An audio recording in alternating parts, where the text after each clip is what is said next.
Bine ați venit! Această analiză explorează un amestec absolut genial de satiră financiară și caritate pură. Dar serios, ar plăti cineva banii reali pe absolut nimic să analizăm acest instrument financiar bizar? Pentru începătorii în finanțe, iată Luft-acție sau acțiunea de aer, un concept satiric care produce resurse din nimic. Compoziția e hilară. Avem efectiv aer curat, azot, oxigen și un element misterios de 1%. Prețul inițial pentru acest aer gol a fost stabilit, destul de ironic, la €1, extrem de accesibil. Proiectul a apărut pe fondul prăbușirilor globale, de la Lehman Brothers până la crizele financiare recente. Aici e contrastul. În timp ce piețele clasice precum DAX sau Dow au o volatilitate uriașă, LAX crește constant.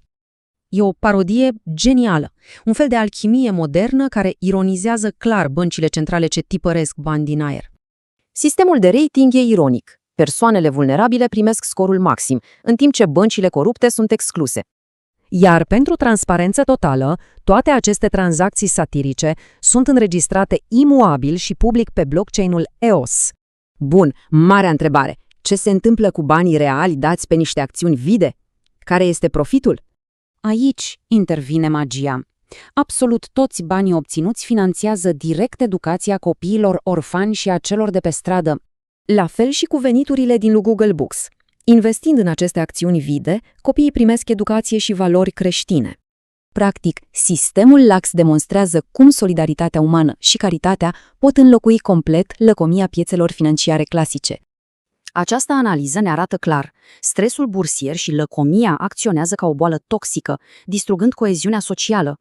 Cum spunea creatorul, prețul crește în inimă. Adevăratul profit e impactul etic, nu un simplu dividend financiar. Ar putea absurditatea de a cumpăra aer să vindece nebunia financiară? Poate fi cea mai valoroasă investiție umană?